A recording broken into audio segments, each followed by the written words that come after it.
had possums in my house before when I lived in Virginia. Yeah. But was this house that like didn't have windows? Yeah, a lot of the windows were broken. My dad currently has a possum that he's just like okay with feeding. Like it just shows up and he's like, okay. And he eats the cat food and then it dips. I admire him for that. That's good. Yeah. We all need heroes. It's fine. Not all heroes wear capes. Some of them drink Budweiser. Yeah. All right. Okay. So this is the Airborne Canine, the Dog Dialectic Podcast. I am your host, Ashley Jacobson, and I am joined here, not in person, but in spirit, with Kelly Ortega. She is currently out in Texas. She'll be back, I think. No. Also, you made it sound like I'm a ghost and I'm haunting you. Rest in peace, Kelly. Oh, and on Friday the 13th, spooky. Ooh, spooky. It is October, so. Okay, so we have an awesome show lined up for you tonight. We're going to be talking about the oh so exciting topic of marker training. Before we get into that, a few updates. We did start our Competitive Obedience and Protection Club. It is on Thursday nights, and if you would like to join us, you can book your attendance on our website, www.airbornecanine.com. We do charge $20 per month, but you can come, every Thursday for the entire month, which is a really good deal. We are also starting our tracking club. Our tracking club will not be every single week, but it will be on Sundays at 8 a.m. It will be every Sunday that I am not trialing. So for the next 2 Sundays, I think it's the 15th and the 22nd, we'll have tracking club. The next 2 weeks will be at the Phillips Memorial Park in Cameron. We were going to try a few different tracking locations because it's really good to learn tracking in lots of different places. But for now, we're going to start at Phillips Memorial Park. Let's see. You can also book your attendance to that as well online at airbornecanine.com.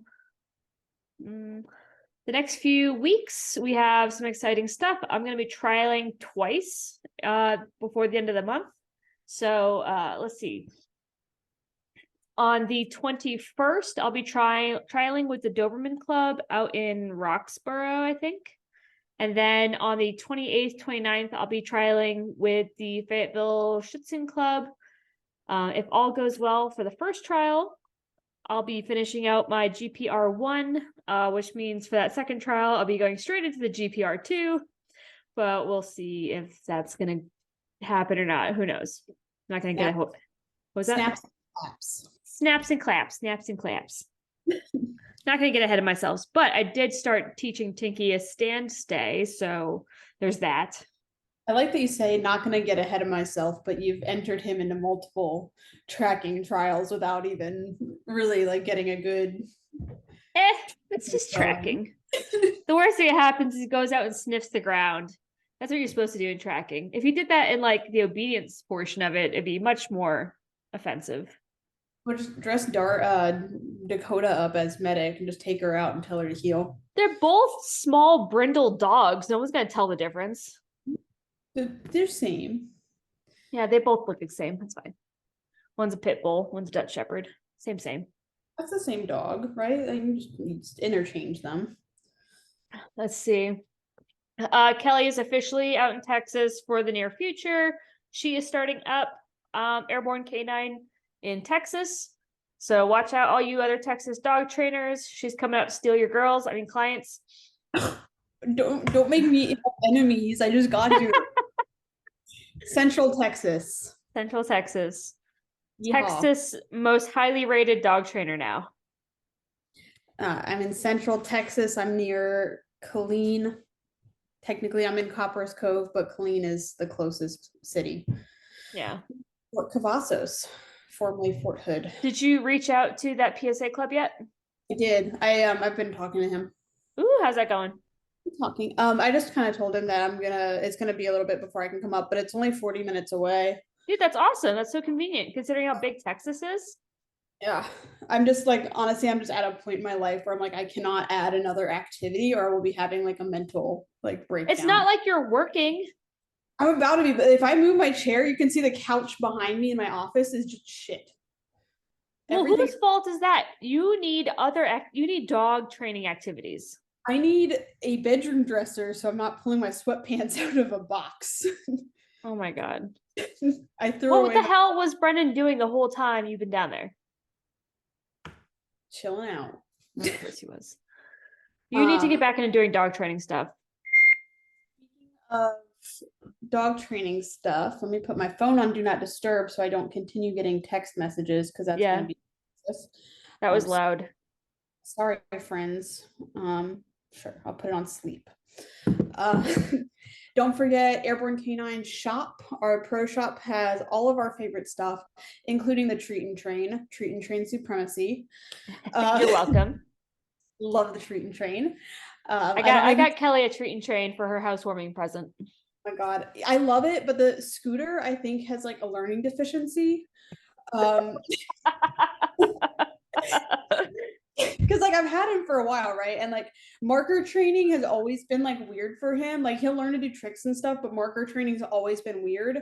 And I'm learning he has an issue making connections from like sounds and stuff happening. So when the treat and train beeps, he's just like, okay, like he just doesn't know there's food in it. And we've been doing this for like a long time, like since I got the batteries to put in it, which was a 2-trip event. Oh God. But yeah, I think he has some issues. Um, so yeah, but Gracie uses it great, so that's what matters. That's what's important. Okay. Speaking of marker training, unless there's any other updates, we can go ahead and dive right in. So Kelly, My marker is ready. oh, your markers. Ha ha ha ha ha ha. Very funny. She has her 100 pack. I thought they came in 96 packs. They come in any pack you want as long as you give Crayola your money. God damn. I guess it was the crayons. The crayons came in a 96 pack. I had 120 pack of crayons because I'm special. God damn. Yeah. So, Kelly, what is a marker? It's kind of a sound or cue that means something's about to happen. Classical conditioning. Is it a cue? No, it's not a cue. It's an unconditioned stimulus, I guess, if we want to get technical. It starts out as an unconditioned stimulus. And we condition. I try not to use words like conditioned stimulus because I tune out when I hear that. Yeah, well, yeah, but you used it, so don't use it. You brought it up, you used it. I've been sitting in a Little Caesars for the past 40 minutes. I need patience. Okay, for our listeners who have no idea what dog training is, let's make marker training super, super simple. How do you classically condition a marker? I don't want to say click because that's like an object, but it's something happens right after it. So something happens, something. Oh God, this is hard to do without explaining it. What the heck? You are explaining it. You're just doing a bad job of it. Be better. I'm just going to use science words, and y'all better not turn off the podcast because I'll know. Unconditioned stimulus, so something the dog has zero opinion of. Okay. We do that, and then something the dog, let's say, likes happens. Or you can use dislike too, but for right now, we'll keep it a little simple for my sake. Cool. So let's say a clicker, the dog doesn't have any care in the world about the clicker. We click it, food appears. Suddenly, the click becomes a value item because it means the food is coming. Does it happen suddenly, like right away, or does it happen over time? Well, this is over time. As I said, Scooter has been working on this for weeks. Yeah. Depending on your dog's mental state, can take different amounts of time. So, who was the scientist who kind of pioneered classical conditioning or marker training? Papa Pavlov. Papa Pavlov. So tell me about Papa Pavlov's experience. His name's not Papa Pavlov, it's just Pavlov. I think it's Ivan Pavlov, I think. Sure, sounds good. Whatever, Pavlov. He had like a thing going on where he would ring a bell and then the food appeared, and he found that when the bell rang, the dog would salivate, anticipating the food. Do you know what the original experiment was supposed to be? I don't think so. So he was going to present the dogs with food or feed them and then just measure their saliva. But when he was setting up the experiment, he was going to have the food delivered by some sort of mechanical device. And he had the device rigged with a bell that would go off right before the device would provide the food. And inadvertently, he noticed that as that bell would go off, before the food was even presented, the dogs would already start salivating. You know why he was measuring the saliva? No. I kind of want to Google that. Okay. Well, you can Google that later. That's fine. Anyway, that's going to be hard to find because the whole point of it, of Pavlov now, was what he actually discovered, which was that classical conditioning. So, you know, he did a lot with that experiment too that helps us now with dog training, because he did several variations of it once he kind of noticed that. So he noticed that when repetitively there would be that bell followed by the food, eventually the dogs picked up on that pattern, would hear that bell and begin salivating because the sound of that bell created the anticipation of the appearance of the food. So he started to vary the experiment, and he decided to try it again with different dogs, where he would ring the bell at the exact same time that the food appeared. And he found that there was no classical conditioning when that would happen. Now, this is super important for us as dog trainers. And why is that? Because when you need time for the brain to like process the sound because of auditory exclusion. Right, because if you present the food at the same time as the sound, ears shut off. Bingo. Which is something a lot of new trainers really struggle with. So the reason why a lot of new trainers really struggle with, you know, the marker, whatever is the click, the yes, the good, and presenting the food is because our brains want to do it at the same time. It is like, it's very natural for us to want to say the word and move our hands at the same time. We have to really train ourselves not to do that. But yeah. So let's talk a little bit about how do we use marker training in dog training. Well, we use it kind of, I feel like everyone thinks of like rewards like click then feed or good then feed, but I feel like everything's a marker, and you can even break it down to like the operant conditioning quadrants and marker like each of them, your positive reinforcement, negative reinforcement, all of that stuff. So it can mean like no is going to mark before you make that correction. But what, so when I mean like how do we use it, like what are you marking? Oh, the behavior. What behavior? The behavior that you want or don't want. Right. So you're helping the dog understand the exact behavior that you're rewarding by using that marker. So I like to think of like analogies that make sense to us as humans.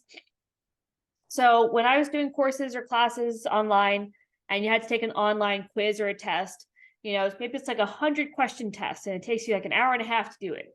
And you're going through, you're doing all the questions, you're answering all the questions, you get to the end and they say, congratulations, you failed. You got 68 out of 100 and you need 70 to pass. But they don't tell you which ones you got wrong, right? So you don't have any idea what you did right. You have no idea what you did wrong. And you're just going to have to go and do the whole thing again without any more information than you had the first time. But if you're taking this test and each question, as you answer it, it tells you whether you're right or wrong, you're going to be able to be much more successful on the next time you do it, right? Same thing goes for our dogs. There is no way we can provide food to our dogs fast enough for them to know the exact moment that they did the right thing. So that marker allows us to tell our dog in a way that they understand that this very specific behavior is the thing that they are getting fed for, right?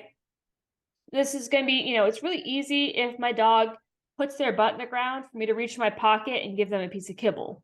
No problem, right? You know, day one, lesson one, teaching my dog to sit, super simple stuff. But that's not the end all be all of training.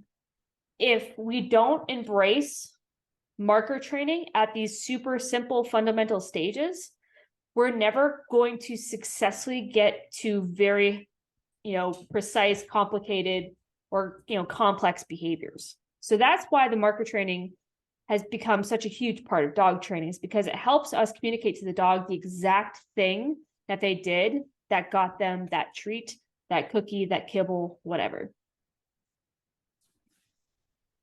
Anyways, does that help clear things up? Yeah, that makes a lot more sense than what I was trying to say.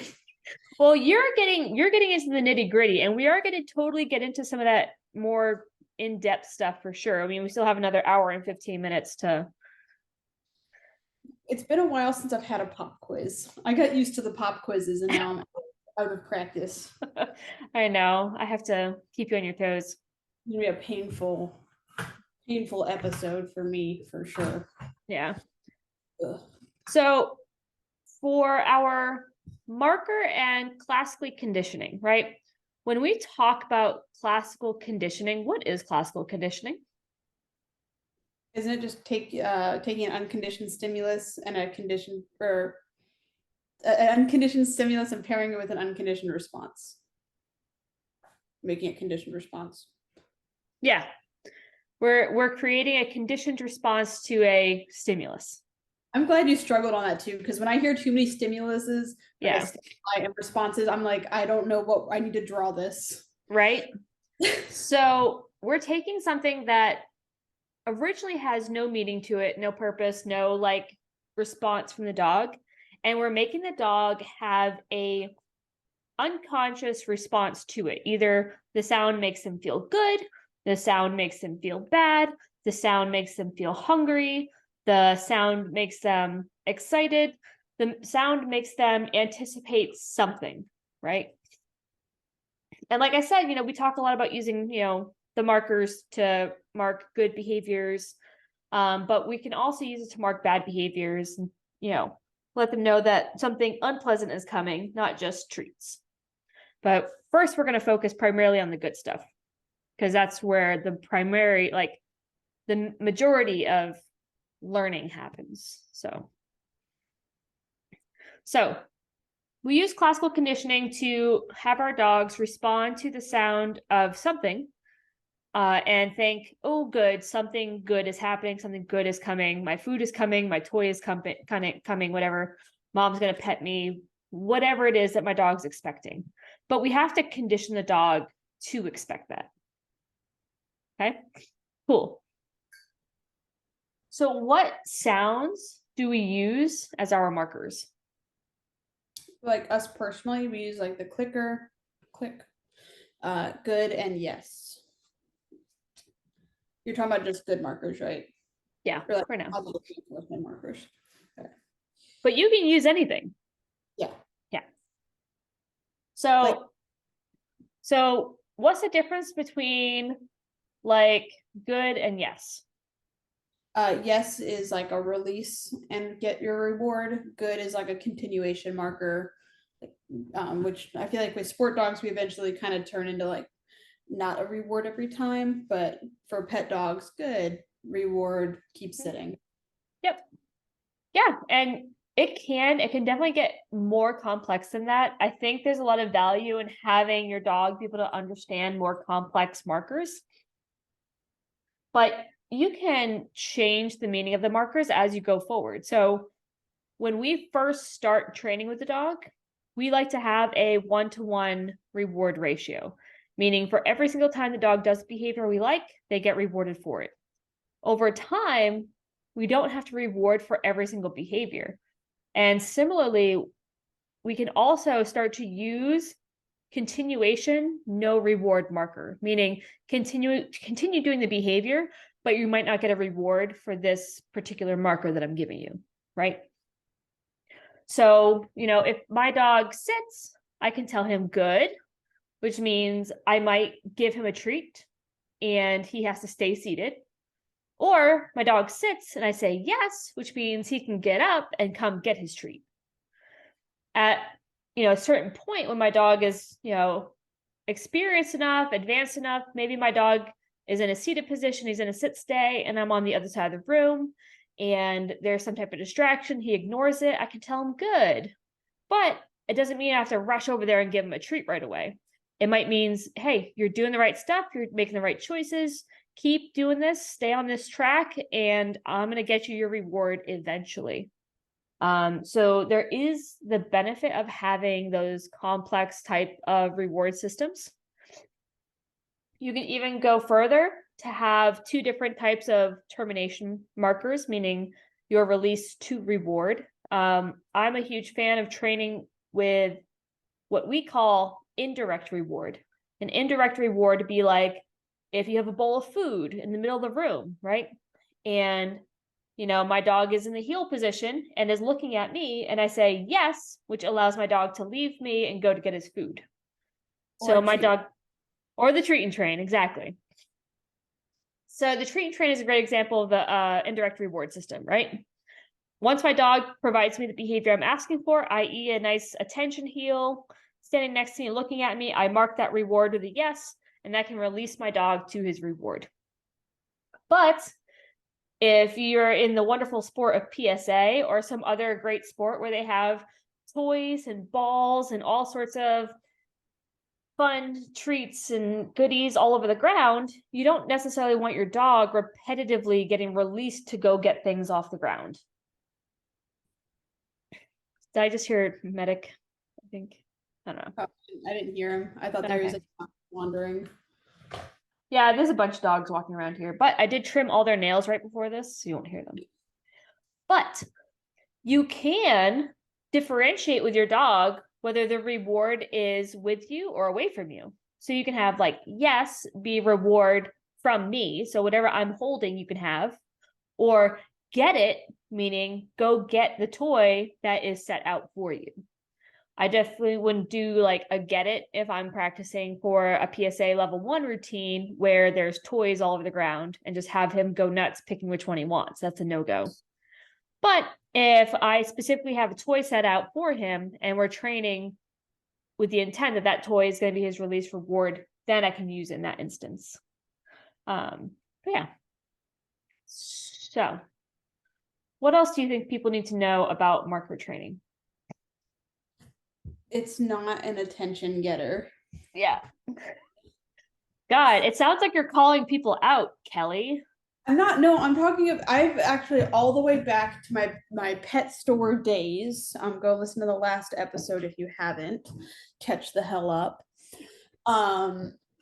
Like people all the time would go and buy a clicker, which remind me I need to buy a clicker from you. I left mine in North Carolina. Dude, ever since you left, I literally have like a dozen clickers like sitting on the tables. Are they all your green clickers? The clicker. Well, there's two green ones. There's a blue one, which I have no idea where the blue one came from. That's my blue one. I bought it from you, and and now it's here now.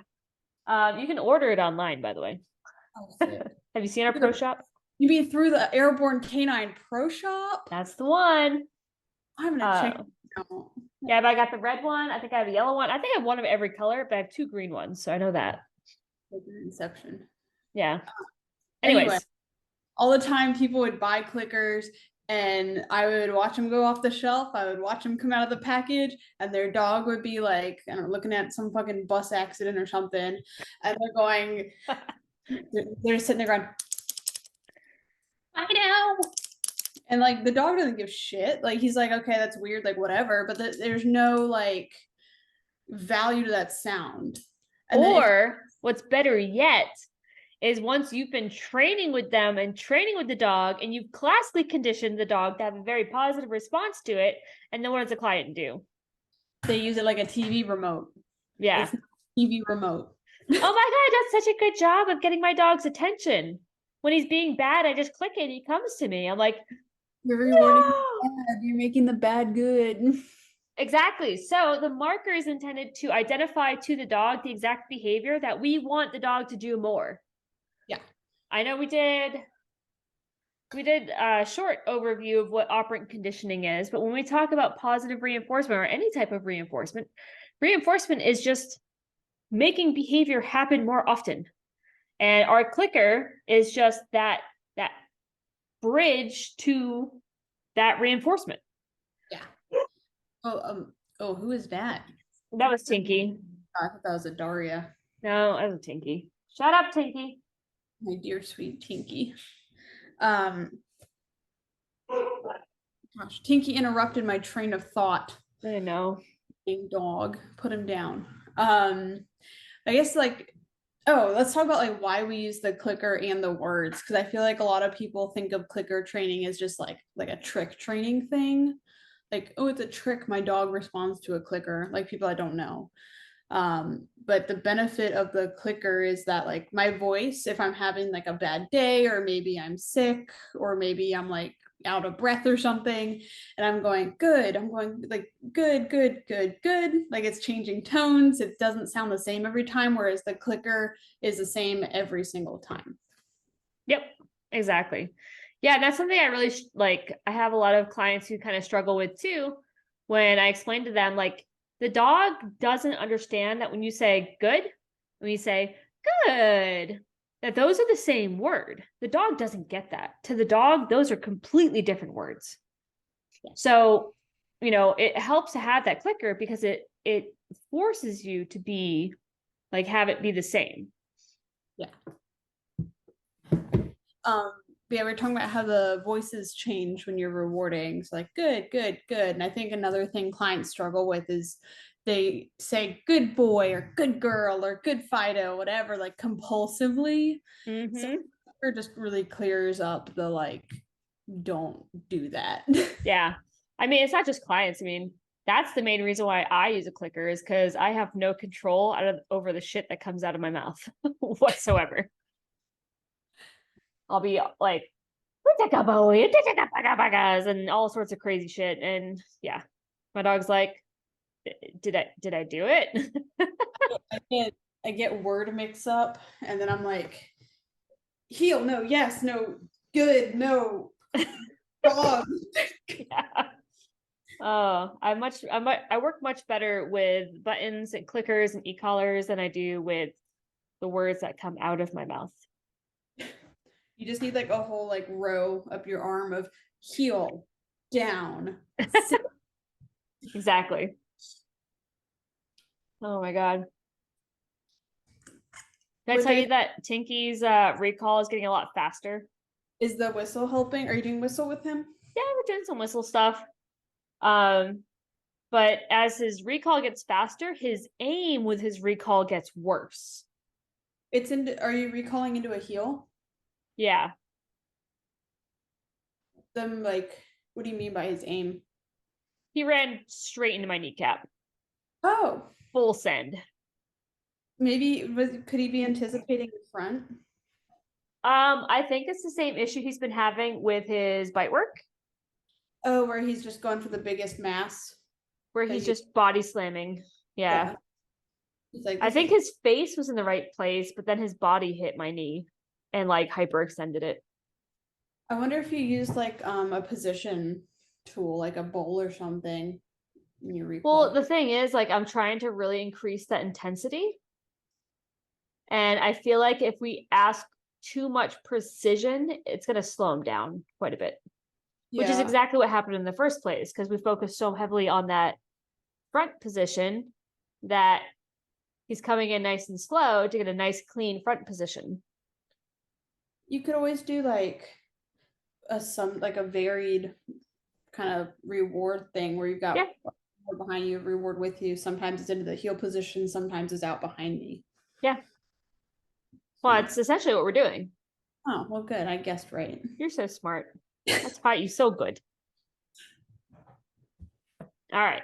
Anyways, back to what we're talking about.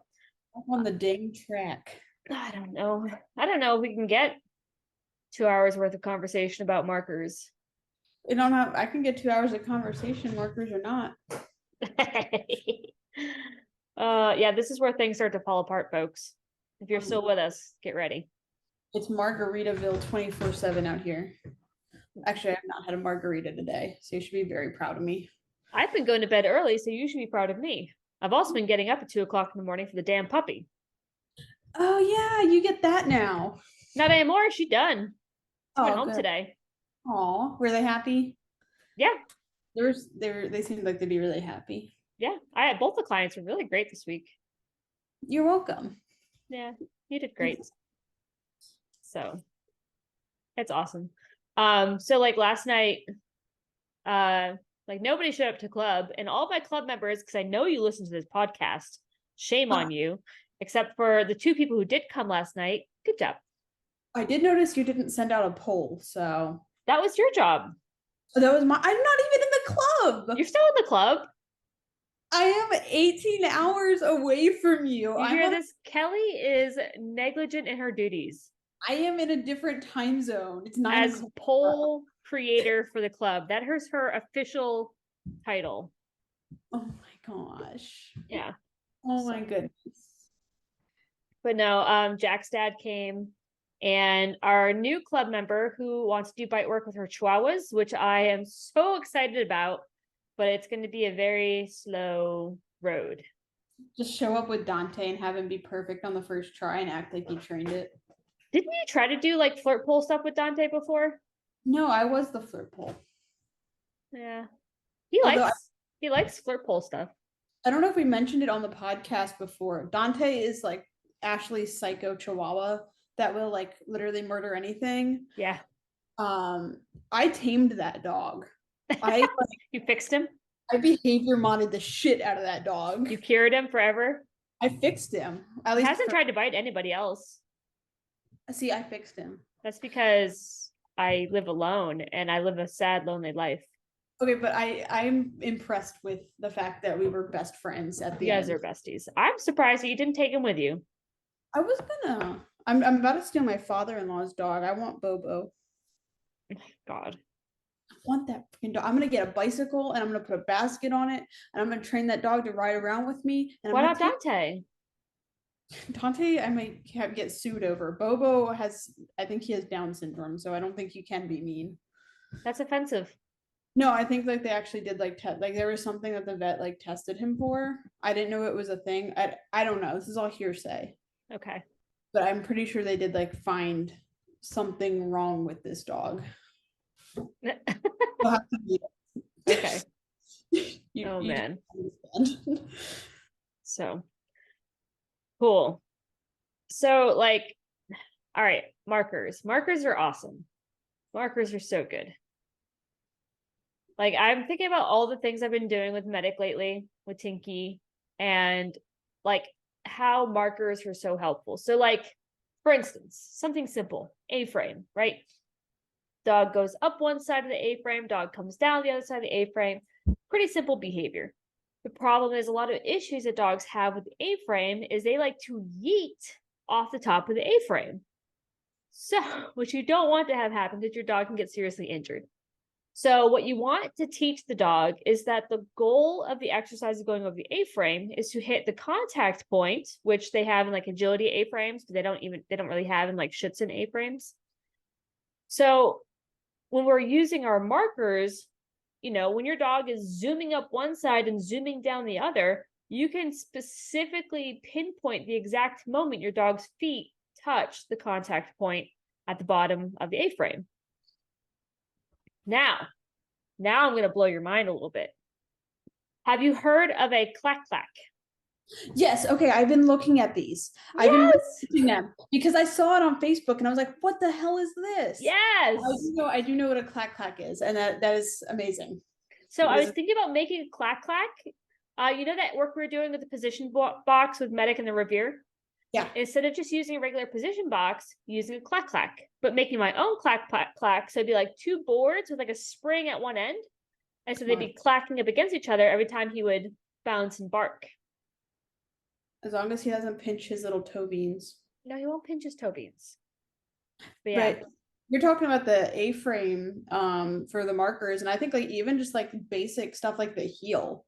Mhm. Like how, like let's say a dog that's pretty unmotivated, let's say like Scooter. Everyone knows Scooter, obviously. If you don't know Scooter, listen to all the rest of the episodes. We talk about him at least a dozen times in every episode. Scooter is overweight. Scooter has some dog reactivity issues, and Scooter's a pretty stubborn dog. Like overall, he's kind of got like dead stuffed animal eyes. He's not like dissecting the information like another dog might. He tries. Opposite of a Malinois and fat. But Scooter, like if I'm healing and I didn't say anything and I just dropped the food in front of his face, he's probably not going to eat it. He needs that like signal of reward to Were hit you that. just saying earlier that he doesn't understand markers? Yeah, we're working on it. Well, without the markers, it's worse. I've gotten good. Like good's working. The clicker, I think it's I don't know. When it's me talking, it's mom. I don't know. I have no Scooter science goes out the window. Same thing with Dante. But like in a heel, like even if your dog is like crazy and like running back and forth, like how are you going to mark the right position in that heel if you're not using a marker? Right. Like at my leg, like right here, versus when I finally get the food out of my hand and you're 3 feet ahead of me. Mm-hmm. And so I know, like, I've been meaning to do a video on how we do like competition healing, like attention healing, things like that. And the marker is so, so important because if you haven't watched the YouTube video on, it's the Michael Ellis Philosophy of Dog Training, you must go out and watch it. If you haven't watched it and you're into dog training, even the slightest, watch it and it'll answer all of your questions. He talks about all this stuff so concisely. Like, I think the video is like maybe 45 minutes long, but he goes over marker training, classical conditioning, heel, sit, down, place, all the like training, like concepts, distance, duration, everything, learning phases in like 45 minutes. And it's so understandable and so well said. And he just did it like off the cuff. I love that video. It's so perfect. But anyways, was I going to go that? Oh, right. So we're talking about heel, right? So for a competition heel, we want the dog looking up at us or with their head in a very specific position. We want them essentially trying to make eye contact with us. So if we're trying to reward the dog for paying attention to me, right? I want to reward my dog for looking at me. And I go to give my dog food when he looks at me. When he goes to eat that food, he's not looking at me anymore. He is now looking at the food. And there is no way to get this across to him without using a marker because we have to be able to pinpoint the moment that my dog did the thing that's earning them the food. So for competition healing, this is super, super important. We use a type of training that was taught to me by my instructor when I was in school called reverse luring. And I had a long argument about the differences between reverse luring and indirect reward, because with reverse luring, basically you're having the reward, it is somewhere like away from the dog's face and the dog's looking at it, right? That's what luring is, where the dog's looking at directly at the reward, but that's not what's going to get them that reward. They have to look away from the reward to look at you. And when you do that, you mark and then you bring the food to them. So it's still technically a direct reward because you're directly rewarding the dog to its face in the position of the behavior that they were doing. The indirect reward is when you're releasing them out of the behavior to go to the reward. But yes, sorry, tangent. Why were we talking about that? I don't know, but I was thinking about like markers. I know we said we were focusing on like positive reinforcement, but like we got time. Yeah, we got time. Markers with like positive punishment and negative punishment as well. Oh yeah. Like if you are using corrections on your dog and you're not marking like stepping off that place bed, no, when that foot hits the ground, leash correction or e-collar correction or whatever we're doing, like your dog's going to start getting superstitious and your dog's going to like, that's just not fair if you're not using markers when it comes, especially like to those more like adverse thing. I don't like to say adverse because it makes it sound like we're helicoptering dogs. No. We're not.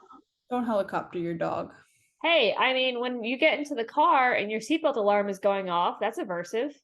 Yeah. It's just a sound. It doesn't get louder. It's not ear piercing, but it's annoying as hell. It's still aversive, Anything that is unpleasant, something that you would like to stop is aversive. Yeah. Right. So don't shy away from saying aversive. Yeah. But like Words I mean, mean things. I know. But words have double meanings sometimes. No, only to idiots. I'm an idiot. Yeah,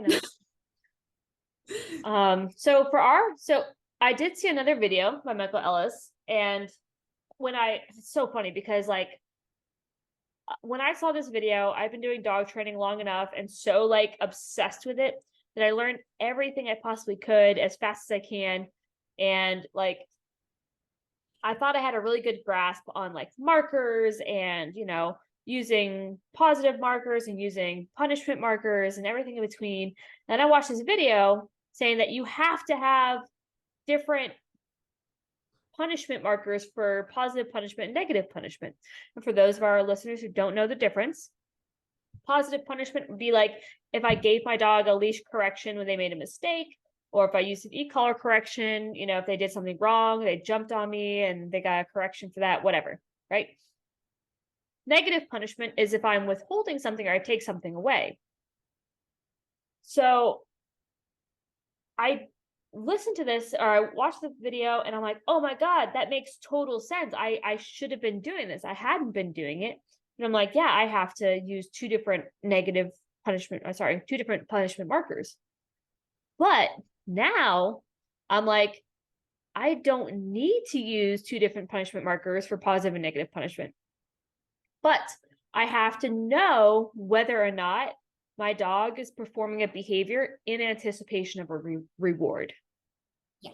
That is the biggest thing. And that's the biggest difference between like, I see people who are like, force free or positive only or whatever, and their dog is yeeting themselves at the end of the leash, barking at another dog, and they're doing some weird like, oops, whatever. And I'm like, what are you doing? Like, oh, I'm using negative punishment.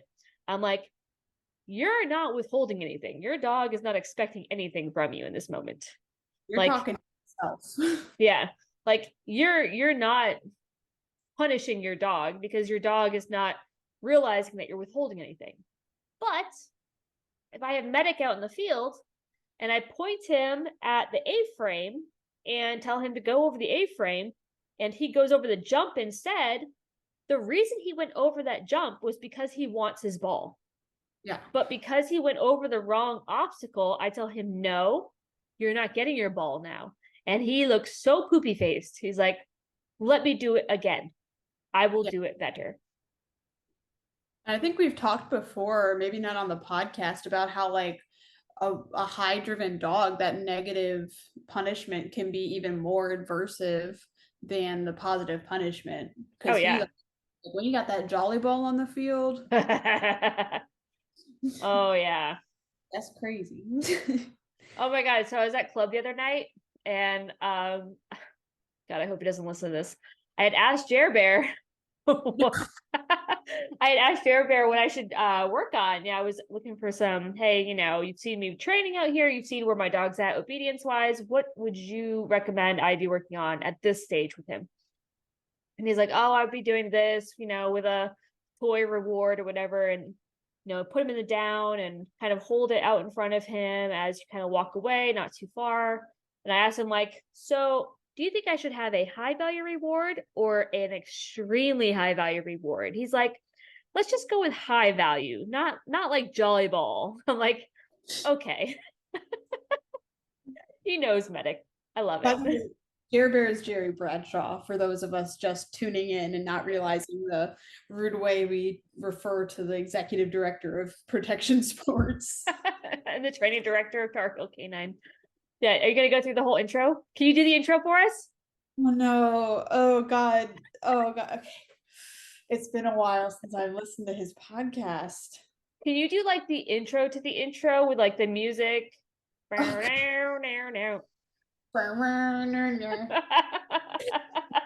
If you haven't listened to the Controlled Aggression podcast, I highly recommend it. Go check it out. Who is the guy that does the pre-intro intro? I have no idea.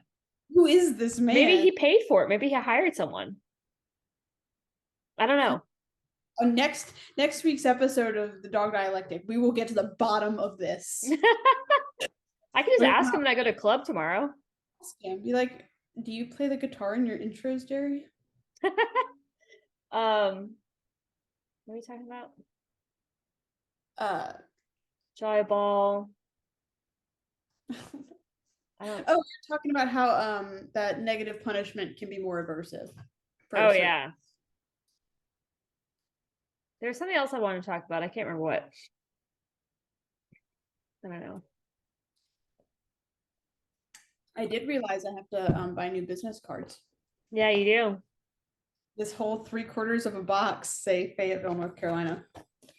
I mean, you can just still hand them out. The phone number is still the same. Everything else is still the same. And just when you give it to them, be like, don't worry, I'm local.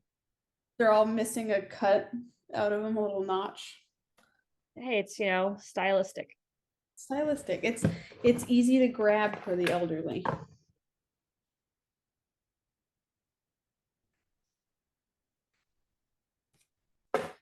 Yeah. I do have a good TikTok while you're thinking. I do have a good TikTok up on my page about negative reinforcement. If you are confused on it, it's kj.canines on TikTok. There is a video of Scooter up, by the way, that's gone a little bit viral. So, ooh, which video? I just posted it today. It's just Scooter doing tricks. Everyone loves Scooter. Are you at 1,000 followers yet? No, I have TikTok keeps taking followers away. I was at 566 yesterday, and then today I'm at 550.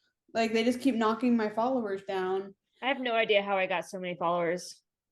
Like it makes sense if it was like a couple people, like maybe they aren't following me. I haven't been super active, but it's consistently 10 or more.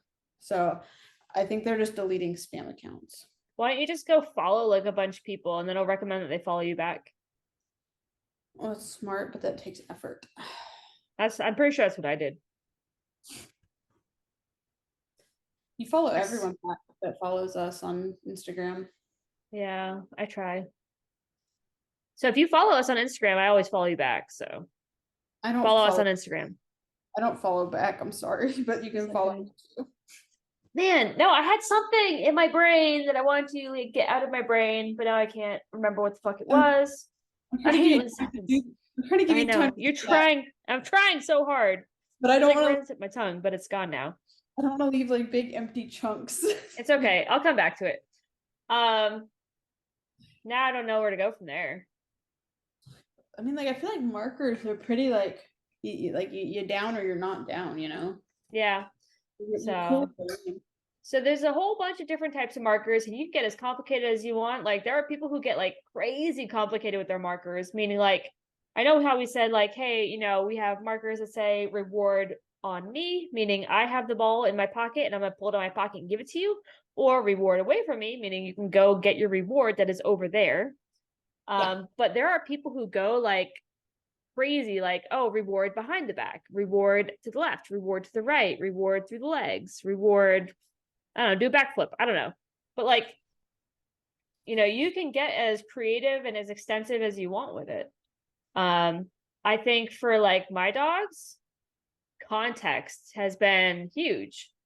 I rely so much on the context, and knowing that my dogs rely on the context also to know that, hey, if I click this clicker, my dog is going to leave this heel position and expect to go get his jolly ball because it's sitting right there.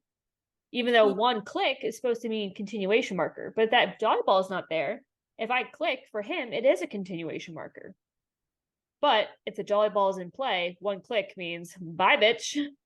You're done. Yeah. Well, and then it gets weird though when you have behaviors that are getting so conditioned to bitch. This is not a classical conditioning episode. Well, it kind of is. It is, but if we need a whole different episode to talk. Everything is classical conditioning. Yeah. It's enlightenment. But when you get behaviors that are getting so rewarding that, to me, like Gracie's search command, we've been doing tons of scent work, by the way. Yay. Tons. So I gave Jack's dad a Pyrodex scent pipe. Oh yay! I have mine. Look, I have mine right here, ready to go. I was prepared. Yay. Oh, I love it. I just don't have anywhere else to put it right now. It's with anyways. Gracie goes out. She's got her flat collar on, which is what we do our searches on. She's got her 30-foot line. That's what I always search on with her, and she knows we're going out to do a search. she like is ready to go. Like you're pulling a protection dog out and they see the decoy, like they want to go get the decoy. So therefore, like your Pakken command or my Suk command, like to me that starts to become almost like a reward itself. Like I expect a nice attention heel from her before I send her out to that search. So it gets hairy. No, that's perfect. That's great. The reason, like, you are, I don't know if it's unintentional or not, but like you are starting to get Napopo. Oh, good. Actually, That I'm now a gold school graduate. no, you're not. I'm not. But oh my God, I don't know if you saw this. There is a Napopo seminar here in Sanford, but it's at someone's facility. I would go anyway. Go anyway. Who cares? They can't tell you no. I know they can't. Just go. Put on a wig. You said you want to shave your head. I do want to shave my head so bad. Go It's winter though. I've made that mistake before. Don't go for you. Go for me. Go for the clients. Go for the Tinky. podcast. Go for Stinky. Okay. Is it Justin Rigney? No, it's Chris Smith. I don't think I've heard much about him. He's really nice. I met him. He's at the first seminar I went to for Deadpool decoy school. Oh, by the way, he's the first person who told me about Napopo. For podcast listeners, if I haven't heard much about someone, that doesn't mean anything about them. I live like an ostrich with my head in the sand, so I don't want it to sound negative. She's gonna get out and meet people though, so people invite her to come out and do dog training stuff with you. She is crazy smart and really good and will take bites from anything, including Dante. And I'm always wearing a silly, goofy t-shirt. So it's like a thing, you know? Unless she's doing a consult for Airborne Canine and then she's not wearing her I Love Booby shirt. Oh, I did have to, that was like the only time I've been censored in my life. And if you've seen my Instagram posts or like my ads for Airborne Canine, you know I kind of like toe the line. But the only time I've ever been censored was when I was wearing my I Love Boobies shirt with the blue-footed booby, which I think we've talked about this before, to a consult. Wasn't that like when, that was the day like Jack's dad was coming in, I think? No, that was I think that was it May? Maybe. Honestly, all the consoles are the same. I know. The dogs, it sucks because the dogs don't mean anything to us until people actually like book training. Yeah. Because if I get too attached and then they don't come in for training, it's very painful. So yeah. Or if I put like too much, which this sounds bad, like I put energy into the consults, like I do put effort into them, but if I put too much emotional energy into the consult, then it gets disappointing when they don't show up. Like if I'm helping them too much, you know what I mean? Yep. So I kind of anyways keep everyone the same. So sidetracked. Anyway, so the concept of like Napopo, right? And you know, people have been doing Napopo for as long as dog training has been a thing, but they just didn't quite realize it. And once you understand it and really embrace it, like you can take it to the nth degree. So for instance, right, for IGP, right, we have our healing pattern. If you don't know what IGP is, it's a really set healing pattern that you know what you're going to do. You're going to know how many steps you're going to take, you know about how long it's going to take just about, and you know what the last thing you're going to do on that field is before you come off. Like it's very set pattern. So what it allows you to do is it allows you to create benchmarks in the pattern where your dog gets rewarded. And as you're preparing for trials and competitions, what you can do is you can space out that reward. You can delay that reward longer and longer and longer until that reward doesn't come until the very end of your pattern. So your dog goes out there from the very beginning enthusiastic, knowing that they have to just keep going through the pattern until eventually they're going to get rewarded, right? And sometimes it's the beginning, sometimes it's at the end. And so that way on trial day, it's just another day that you're out there doing that pattern, and the reward just is going to come at the very end when you come off that field. But what people don't understand is the fact that we are classically conditioning our dog to think that when I say foos or heel or opiate or whatever, my dog already gets those like happy, enthusiastic, feel good chemicals in its brain because it knows that that reward is coming eventually. And that is what creates enthusiasm in behavior. And in Napopo, they're always talking about behavior on command every time with heart and soul. Yeah. Right. My dog doesn't go jump over a hurdle because he just likes jumping over hurdles. He does it because he knows it's going to produce a reward. Maybe not this time, maybe not next time, but maybe the time after that, right? And eventually he's going to get a reward if he does it with the qualities that I'm expecting of him. If he jumps over and like hits it with his feet or topples it over, he's not getting shit. But if he clears it nice and clean, comes into a good front position, or comes over with that hurdle, nice firm grip, then I can release him into a reward right there. Yeah. But, you know, he's going to go into that behavior a lot more excited. Yeah. Or like, I think what kind of a good easy breakdown for me for understanding the popo, which is negative, positive, positive, which is like relation to negative reinforcement, positive. Well, no, it gets wait. Now I'm It's a little confusing if you really try to like the term to popo, it has gone so far beyond that. But yes, you're right. It's supposed to be negative, positive, positive, but it's a different concept than what you're thinking. So that first positive is the first good thing to happen, which is the release of that negative reinforcement. And the second good thing to happen is the positive reinforcement that comes after. Yes, thank you for fixing my brain because like I'm thinking I can't say it. But really what broke it down for me was how we teach our sit is with that we teach our sit with leash pressure upward. That would be our no. And then we release the pressure, the dog sits, our first po, dog gets a reward with its marker. That's our second po. So that's our no po po movement. Yep, But exactly. that broke it down for me when I was trying to figure it out. Yep.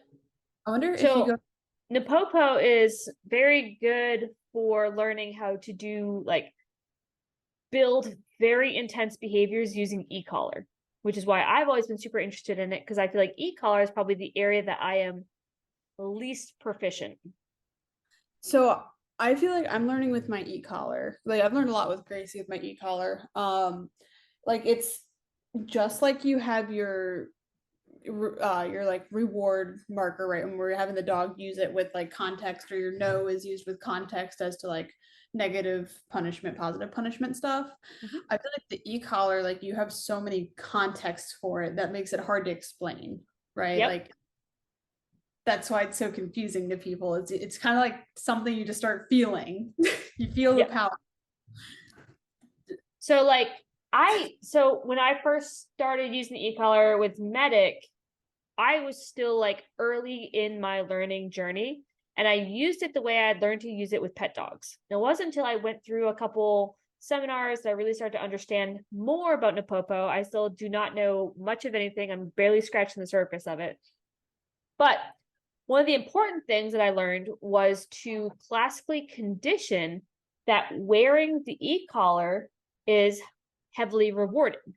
Yeah. E-collar would only go on if we're playing fetch. It would come off as soon as we're done. E-collar would only go on if we're going to go swimming, if we're going to go dock dive, if we're going to do bite work, if we're going to go play frisbee, if we're going to go do something crazy fun. If e-collar was going on, it meant we were doing something crazy fun. And like now, when I'm trying to get Medic out of the kennel and I'm holding his e-collar, he will not stay in his goddamn kennel. He's coming out like headbutting me, like, put my collar on, put it on me, give me my e-collar, right? So now once he's wearing the e-collar, he's already in that super elevated state. I'm ready to go. I'm ready to do stuff. I'm ready to do whatever. Like, this is exciting. Like, whatever we're going to be doing is going to be super fun. Yeah. So then when we start to use that e-collar and doing different behaviors, one, we're making it super fun, super exciting, lots of reward, lots of play, right? But if there are mistakes, or I'm using that e-collar to push him further into behavior or push him to things with greater intensity, or correct behaviors that he's making mistakes because he's too high in drive, right? Where he's doing something stupid where like, oh, I'm going to go try and bite the decoy when I'm supposed to be healing, and he gets a correction for that. He's not going to get all poopy face and butt hurt because he's so highly elevated. One, it's a highly stimulating situation, but he's also wearing his collar, which means great things are going to happen. And the more he's able to stay in the behavior that I'm requiring of him, the higher value the reward is going to be at the end. Yeah. But like, I can't really summarize even what I know of Napopo into a little soundbite, as much as I would love to. Like, it's an entire world. Like, and if you start to learn about it, like, there's required learning, there's a written test, it's a like 2-week school for the silver program, and then there's like another 2-week school for the gold program. And like, you'll hear people say like it's a lifestyle. Like, it changes how you look at the entire world. Yeah. I wonder if you could go to that seminar and get a guest on the podcast. Who, Chris? Yeah. I could just ask him. That'd be cool too. Yeah, that'd be so great. I know. Well, I messaged Allie. She was supposed to do the podcast with me like last week, and I forgot. It was like, Oh, she was supposed to do it with me, and then we said 6 o'clock, and it was like 7, and I was like, wait a second. Were we supposed to do the podcast? She never messaged me. She never called me. I forgot too. So I'm like, oh, I'm so tired. Fridays are the worst. I'm exhausted. Go home lessons. You know how it is. Fridays suck. Not like you have any clients. No, but I'm freaking battling Wix. I hate using it so much because I'm typing and then I'm like, oh, I need to backspace a little bit, and then all of a sudden I've erased my sentence because it's so like laggy. It's painful. Happens. Yeah, but I've gotten pretty far with it. I'm working on my website. Maybe it's because someone else is hogging all your Wi-Fi. No, I do it before Brendan's home. Like today, I was doing it before he was home. It's just super slow on my computer. It's probably your computer or your Wi-Fi, because it's great on my computer. But I also have a MacBook Pro and great Wi-Fi. I have a MacBook Pro, but it's like from 2018. So Yeah, mine's I from want 2020. I want an iPad. I want to get an iPad. I do too. And I could do little doodles. I got my Cricut recently. I've been I'm so learning. excited. So I need to be able to design shit on my Cricut. Yes. So you need to make Tinky a competition. Well, his mom needs a competition polo to wear when he trials, because he can't wear a polo when he's trialing, unfortunately. Stupid. I know, it is, right? I wish he could. At least you don't have to wear those little like penny smock things like they do for, I think it's like Ring. They have to wear like a smock They thing. do wear them sometimes. Well, it's only for like national level events. Oh, that's just I don't really pay attention to Ring, so the stuff that does get through like my For You page or my Instagram reels is probably Bro, like, I competed in Ring. oh my gosh. More than you, bitch. I have a golden retriever. She can do Ring. She can't do much. Dude, Daria would fucking rock at Ring. Daria, they'd be scared of her in Ring. Dude, she is so obsessed with running between my legs. It won't end. It'll never end. You should do that the KVMP or KVPT or whatever the KMPV? Yeah, I can never remember acronyms. She should do that. No, she'll break her goddamn neck and the decoy. Yeah, I was like, she'll break the decoy. What do you mean? She is very solid. Is she depressed now that her friend is gone? She is very depressed. Oh, You just can't tell because she's always breaking shit.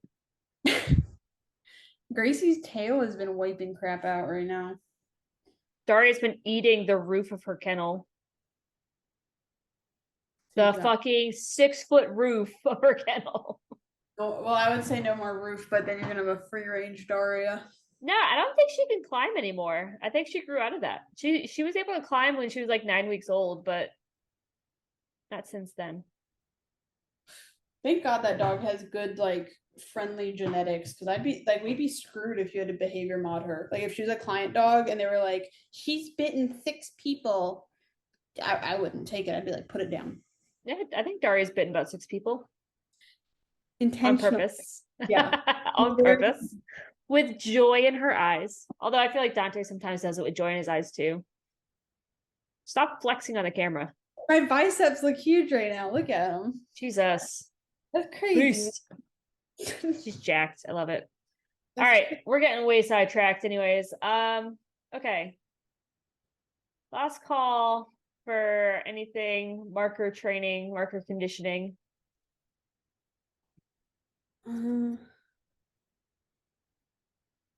anything pertinent that we need to share with our guests? I think we talked about everything pertinent. Are you talking about like information in general or just the marker training? Just markers. I feel like you didn't go over the social media handles. Oh shit. Okay. Well, we're gonna start to wrap it up. So I guess Kelly can go over all of our social media stuff. Kelly, what's all of our social media? Um, Facebook, Airborne Canine. I don't do Facebook.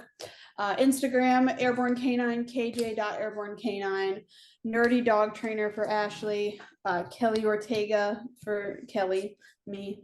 And then TikTok, I'm KJ.Canines. And then you are Airborne Canine and you're Nerdy Dog Trainer over on My TikTok? personal one is Nerdy Dog Trainer, yeah. I don't post on my personal TikToks. I'm a loser. But Stinky Dutch YouTube. Medic on Instagram. Oh, Instagram, Stinky Dutch Medic. That's Tinky. Stink. I know. And then our YouTube channel, I keep saying I'm gonna put more stuff up there. I will, I promise.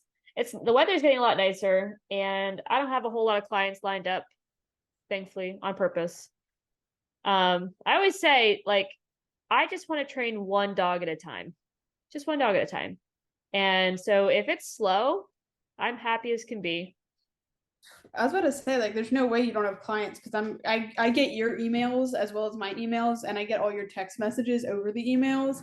And I know you have like people messaging you every single day nonstop because I'm like this close to turning the notifications off on my email. Well, I got Foster and Nika coming in on Monday. So they're going to come in for day school. And then the rest of the week, I'm clear. I'm off Friday because that's open field for the trial. I'm trialing the weekend on the 21st. On the 22nd, we have tracking club. The following week, no clients, as far as I know. And then another trial. So if you guys want to come out and watch me trial, you're all welcome to come out. I'll be vending as well. So we got the new Star Mark balls in, which I swear to God, Kelly, these Star Mark balls sell out every trial I go to. I shit you not. The grippy ones? Yeah. I finally got one. Like, I finally took one out of the package to give to Medic before I sell out. I ordered another 40 of them. Really? For the upcoming trials, yeah.